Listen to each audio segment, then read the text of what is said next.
Hi, welcome to Extreme Close-Up Cell Electrical Electrician's Guide to Fire Alarms. I'm Matt Cell.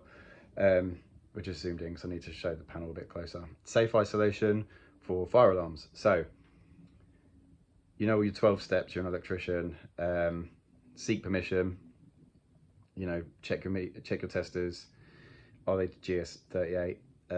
Check the supply, you got live, knock it off, is it dead? Check the testers, check the supply again, lock out, tag out, do what you've got to do. We've got a bit more in play with fire alarms because we've got two sources, almost actually three sources of charge, of voltage, right? And we've got DC as well. So first things first, before you isolate the panel, you've got to pull the batteries. Because, where's my finger? Standby, right? So if we kill the power to the panel, we're just going to start using the batteries. If you pull the leads from the batteries whilst they are under load, they will arc. Could hurt you, could cause a fire, could spark. I mean, they're not normally like out and about here. They'll be in the panel where my my proving unit is. So if you're isolating, first things first, you would pull the battery whilst the mains is handling the load, and then isolate the mains. But there's another important thing. And I might have to grab hold of the camera Floyd style and get you in there, but this is a circuit board. Within it are capacitors. It's taking 230, making it into 24 to 27 volts DC. This holds a charge, right? AC, waveform, DC, straight line. So you use capacitors to smooth out that waveform, right? That's in here, they hold a charge.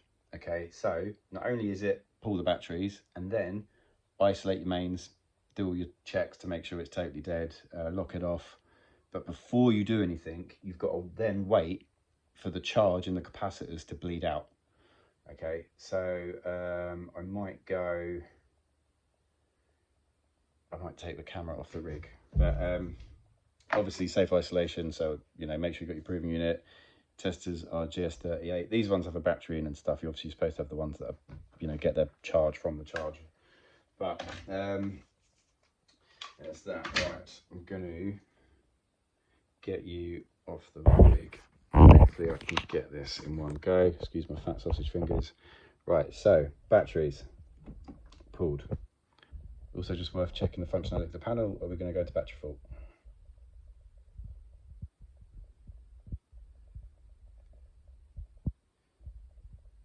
Sometime today, my old cock.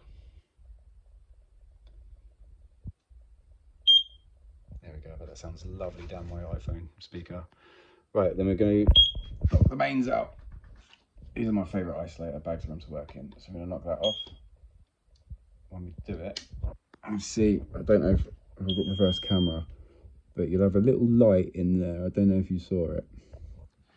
But that circuit board, the main board, PCB, we've got 230 volts coming in, makes it into 24 to 27 volts going away. These two batteries are in series, they're giving you 24 volts because it's two 12 volts in series.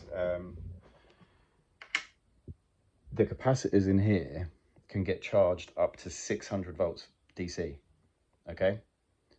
So that's why we've got to just give it a minute and let that, so you don't get a wallop off of that, because you're going to know about that one. Much more to say about that. And then, yeah, to re-energize, same process in reverse. So where did I just put that key switch? There we go. So then you'd go key switch, fly back on, obviously the reverse of your isolation process, whatever it is. I've got a key switch up here. You might be doing by the breaker, you've got all your lockout stuff. I'm not going to get into that. That's available everywhere. Electrical safety first. That's, yeah, so that, and then we can then connect our batteries back up, because we're not grabbing load from the batteries. I mean, you can start the panel up just from the batteries, but you could get a bolt.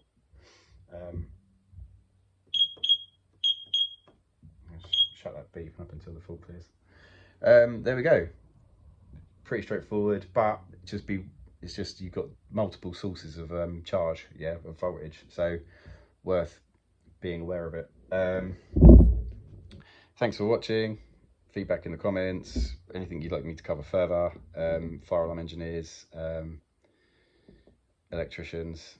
If you think I've not done safe isolation properly, I'm not going to get into like the big process of it, because you should know that your sparks. You can find that information elsewhere. I just wanted to be specific about panels. Peace.